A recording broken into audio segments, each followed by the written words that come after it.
want to talk about beginner mistakes when you're getting into an AR-15 platform. I made a lot of mistakes.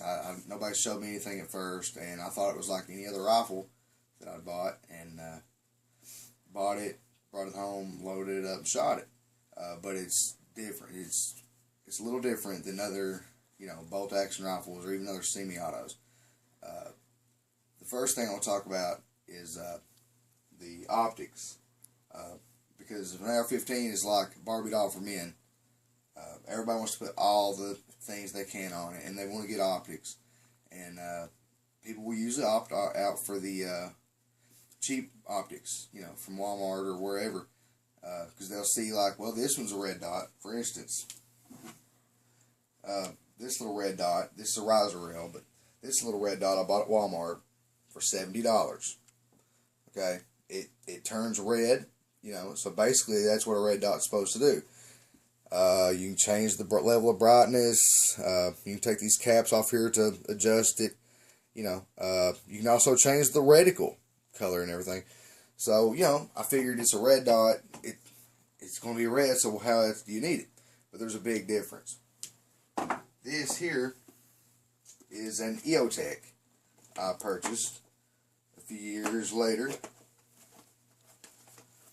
And I will tell you shortly why there's a big difference between the EOTech and the cheap size.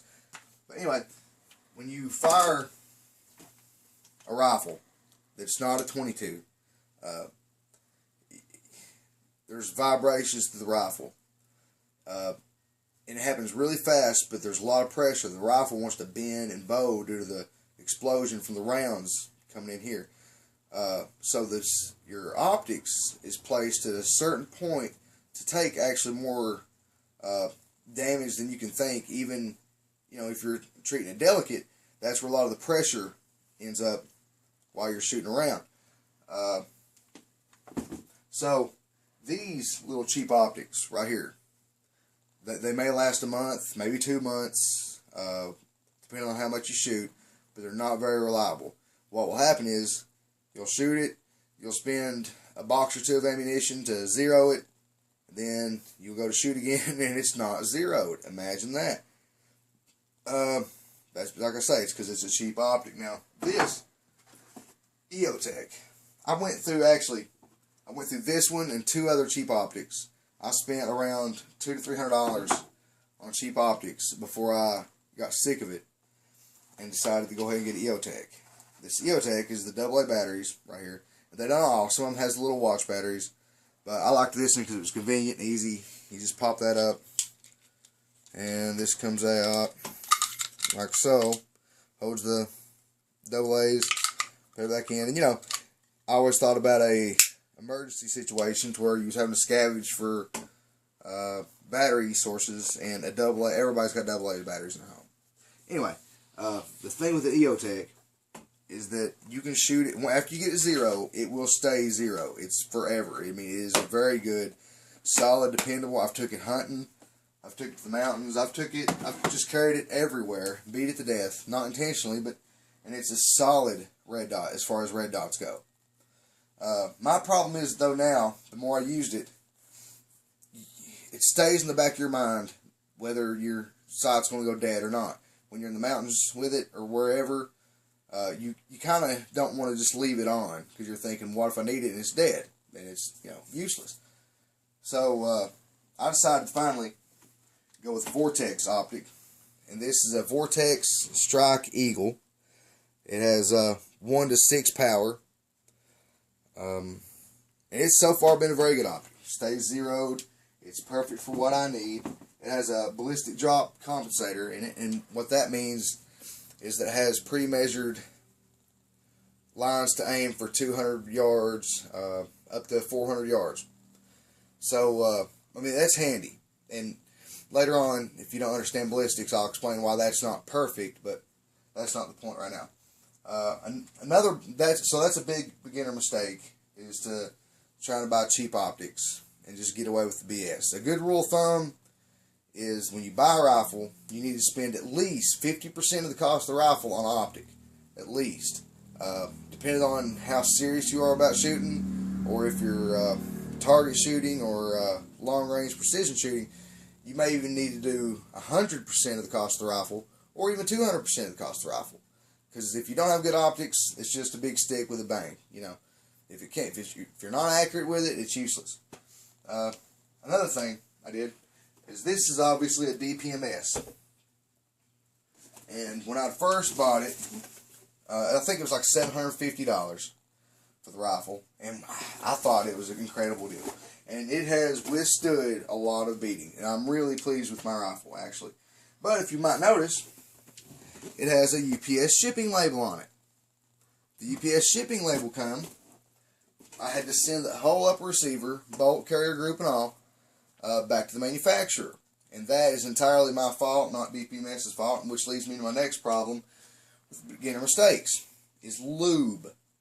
Okay? Like I said, I've never had to put this much lube on a bolt action regular hunting rifle, so I really didn't know any better. But do not be afraid to use lube on an AR15. As you can see now, it is a little moist as we speak.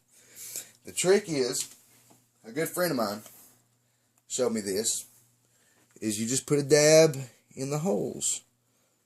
And it's just filling up quick because I keep it very well lubed and cleaned right now. But you just fill those three little holes on the bolt with lube. And you work it like so. And this lubes up all the firing mechanisms, everything you're going to need to be lubed. And what I did, I dry fired it. I didn't even clean the Cosmoline. I brought it straight home, shot it, and I think by the third or fourth bullet, it locked up. And it destroyed my bolt carrier. And ever since then, I would be able to shoot 2 or 3 bullets, and then it would malfunction. Not being a gunsmith, I don't really know what caused it. But I know for a fact I didn't lube it.